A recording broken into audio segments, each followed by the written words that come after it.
Ouais, je sais ce que vous vous dites, bizarre. J'ai cliqué sur une vidéo pour voir le Fantic se faire passer en Supermoto et on se retrouve avec le 300 gaz-gaz, je comprends pas tout. Salut l'équipe, c'est Masco, j'espère que vous allez bien. Aujourd'hui on se retrouve pour une nouvelle vidéo où on va passer mon Fantic en Supermotard. Et on se retrouve, comme vous pouvez le voir, avec le 300 gaz-gaz. Et c'est pour une simple et bonne raison, juste pour vous faire comprendre pourquoi mes jantes ne sont pas accordées à la couleur du Fantic.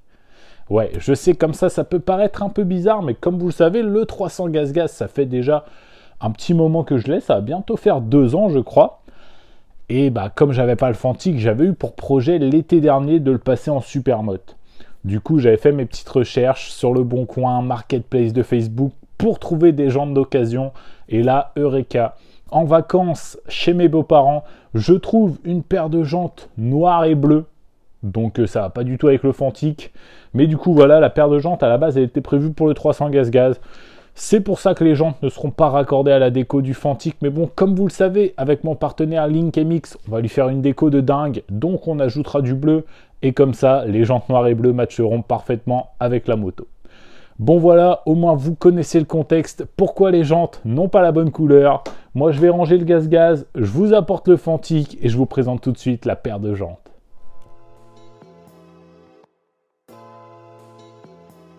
Et voilà l'équipe, j'ai inversé les deux bécanes, on se retrouve donc avec le Fantic XE 2022. Franchement, elle est toujours aussi belle cette bécane, c'est une vraie petite pépite. Mais comme vous pouvez le voir, les jantes ne matchent pas parfaitement avec la bécane. Ouais, ça fait même un peu bizarre. Enfin bon, il y a quand même une petite pièce bleue sur la moto, venez voir.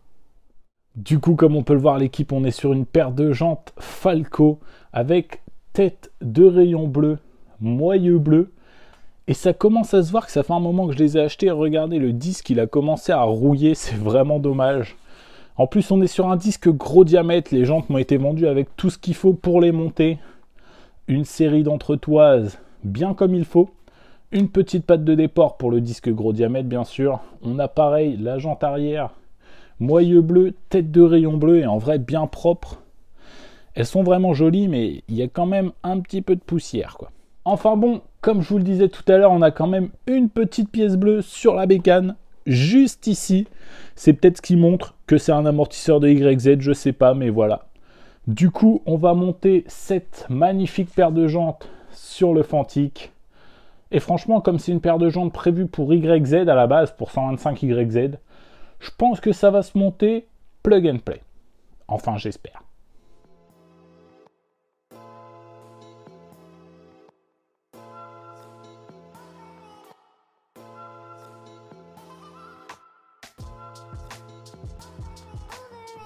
Rien qu'avec les jantes positionnées comme ça devant l'équipe, ça donne un petit aperçu de ce que ça va rendre. Et franchement, moi j'aime beaucoup, je pense que ça va lui donner un style incroyable. Par contre, la moto est déjà assez basse du cul. Et là, comme le pneu arrière, il est un petit peu plus petit en diamètre, je pense que ça va la rabaisser encore un peu. Donc je pense que je vais devoir resserrer un peu les bagues au niveau de l'amortisseur arrière. Mais bon, on verra ça une fois qu'elle sera totalement montée en Supermoto. Moi là, je vais m'attaquer au gros du boulot. Démontage des deux jantes enduro. On va monter les jantes Supermoto une par une pour pas avoir de galère, voir si on a les bonnes entretoises. Normalement, ça devrait passer plug and play, mais bon, on n'est jamais à l'abri d'une petite surprise.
Du coup, voilà l'équipe, la jante avant est en place. C'est un premier essai et c'est pas un essai concluant pour l'instant. Parce que la roue tourne correctement. Mais le problème, en fait, c'est que le disque n'est pas centré dans l'étrier. Ce qui fait qu'en fait, on a une jante qui ne tourne pas tout simplement quand je remets l'étrier. Donc, je vais redémonter tout ça pour passer sur d'autres entretoises. Celles que j'ai choisies pour le premier essai doivent tout simplement pas être les bonnes.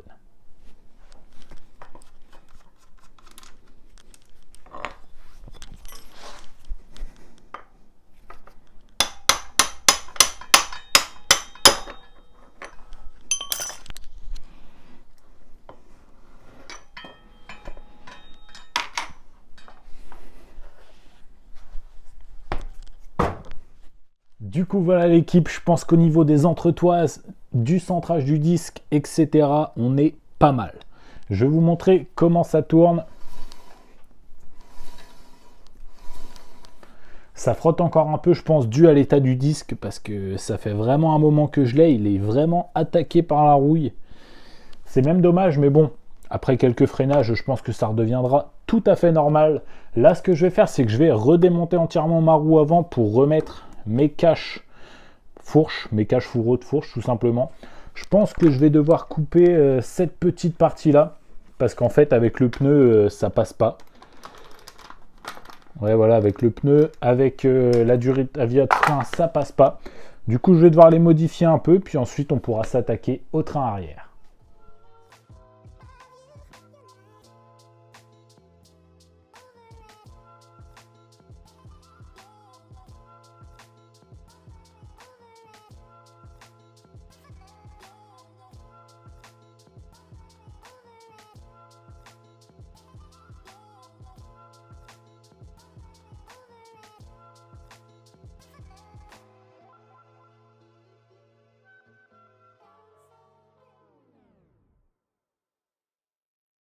Au niveau du train avant, tout est bon et franchement, le style, il est incroyable. On va maintenant s'attaquer au train arrière avec le changement de la jante arrière. Et là, ça va pas être le même délire. On a la chaîne à centrer par rapport au pignon. On a le disque à centrer dans l'étrier de frein. Et surtout, on a le petit capteur de vitesse qui est juste ici. Là, on est sur une roue 18 pouces, on passe en 17. Donc, on aura un reparamétrage au niveau du compteur à faire parce que sinon, je vais rouler à 75 et la moto elle va me dire que je suis à 250. Donc, il y a un peu plus de boulot à l'arrière qu'à l'avant, mais normalement, ça devrait le faire. Les jantes Falco sont réputées pour être de très bonnes jantes, très faciles à monter. Là, je vais juste devoir changer la visserie au niveau de mon disque de frein donc pour pouvoir remettre les BTR avec le petit aimant. Sinon, il ne devrait pas y avoir de problème.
Bon, du coup l'équipe, maintenant que le Fantic il est en super motard, franchement déjà la moto elle a un style de dingue. Je la trouve incroyable comme ça avec cette belle paire de jantes Falco. Franchement j'ai qu'une hâte, c'est d'aller la rouler, mais pour ça on va devoir réhomologuer la moto. Je dis ça parce qu'il y a un commentaire qui m'a vraiment marqué lors de la dernière vidéo où je vous présentais mon dernier achat, donc le Fantic 125 XE. Il y a un commentaire qui me disait en gros, ouais, homologué, 100% homologué, bof bof, parce qu'il manque quand même pas mal de trucs. Et ça, j'en ai conscience tout simplement parce que l'ancien proprio, il a roulé full enduro. Il allège vraiment jamais sur la route avec. Et c'est pour ça qu'il avait démonté 2-3 trucs dessus, comme les clignotants, les rétros, etc. Ce qui fait que la moto, elle est homologuée route. Mais il n'y a plus tous les éléments de sécurité comme d'origine qu'il doit y avoir. Et c'est pour ça qu'avec la bécane, j'ai eu tout ce carton de pièces là qui comprend notamment le pot d'échappement d'origine. Franchement, par rapport au pot qu'il y a sur la bécane, c'est pas du tout le même délire. Ça n'a même pas le diamètre d'un pot de 50, c'est abusé. Enfin, je suis bien content d'avoir le pot Haro dessus. Mais c'est pas vraiment ça qui va nous intéresser dans ce colis. On a vraiment toutes les pièces pour la remettre full origine. J'ai eu une couronne en plus, le manuel d'entretien, support de plaque d'origine. Je vais pas vous mentir, je vais laisser suiker sur la moto. Mais on a surtout rétro, tout ce qui est, bah je sais pas trop. Ah, gicleur et tout pour remettre le pot d'origine.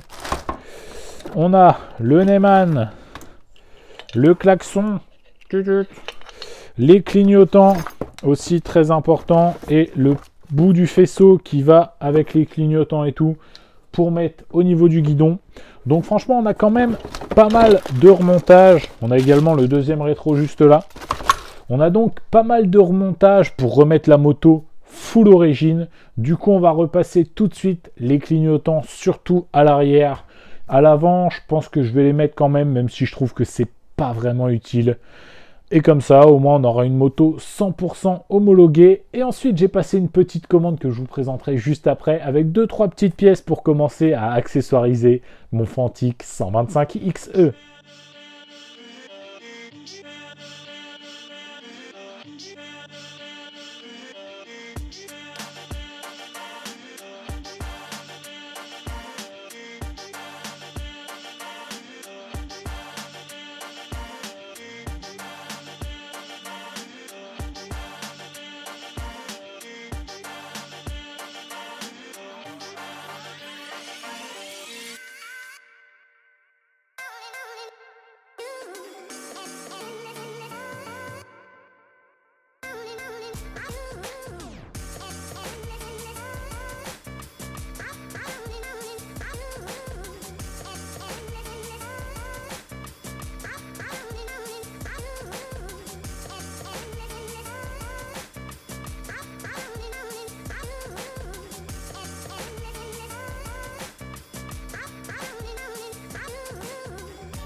Du coup voilà l'équipe, après pas mal de temps et surtout pas mal de riselant, la moto est enfin 100% homologuée. Je suis vraiment content parce qu'au niveau des clignots arrière et des clignots avant, franchement ça se voit pas des masses.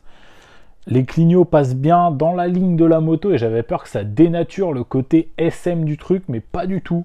Franchement, tout fonctionne parfaitement, les clignotants, le klaxon. Du coup, j'ai remis un rétro ici, rétro rabattable. Comme ça, quand j'ai envie de les retirer, je peux les retirer assez vite, j'ai juste à les replier. Là, la moto est 100% homologuée route et on va pouvoir enfin aller rouler sur le bitume. Mais qui dit rouler sur le bitume, dit risque de chute un peu plus grave que sur l'enduro et surtout le bitume, dès qu'il va frotter un bras oscillant, un pied de fourche ou quoi que ce soit, ça va directement faire des grosses griffes et le bras oscillant, bah, clairement, il sera plus jamais neuf comme il a été.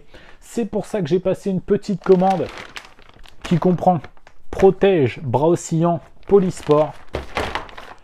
Juste ici, on a les protections pour les pieds de fourche, pareil, de chez Polysport. On a ici protection de cadre. On l'avait vu, le cadre, il commence un petit peu à être abîmé avec les bottes. C'est pour ça qu'une bonne paire de protection de cadre, ça va pas lui faire de mal. Et ensuite, je me suis fait un petit plaisir et surtout un petit rappel des jantes noires et bleues. Petit sélecteur de vitesse Scar, noir et bleu anodisé, pour mettre une petite touche en plus à cette Fantique.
Donc du coup voilà l'équipe, regardez-moi ça, le flow qu'elle a, la petite Fantique en super motte. En vrai je trouve que le bras oscillant et la protection de cadre lui vont vraiment bien. Je trouve que le bras oscillant et la protection de cadre ça lui va vraiment bien. Et franchement, moyeu bleu, tête de rayon bleu, je sais pas ce que vous en pensez mais moi je trouve pas ça choquant. La moto est très belle comme ça et franchement j'ai hâte de vous emmener avec moi pour le premier roulage en super motte. Du coup voilà l'équipe, on se retrouve au guidon du Fantique avec cette magnifique paire de jantes super motte. On a donc remis le petit commodo pour les clignots, comme vous pouvez voir ça fonctionne parfaitement. Et le gros avantage du rétro, ça va juste être, hop, je peux cacher le compteur facilement, comme ça si je veux faire des vidéos où je roule un peu sans forcément faire gaffe à la vitesse, ça peut être pratique. Bon allez, petite balade en Fantique 125 XE super motard.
l'équipe, on va déjà malheureusement s'arrêter là pour ce petit essai de la Fantic en super motard.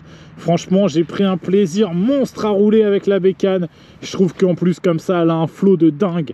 Comme d'habitude, si la vidéo vous a plu, n'hésitez pas à mettre votre plus beau pouce bleu. N'hésitez pas à me dire dans les commentaires ce que vous pensez de la moto avec les jantes Supermoto. Moi, franchement, je la trouve incroyable. Et si vous n'êtes pas encore abonné, c'est le moment de le faire. Et surtout, n'oubliez pas d'activer la cloche pour manquer aucune de mes prochaines vidéos. Moi, je vous dis à la semaine prochaine. C'était Masco. Salut!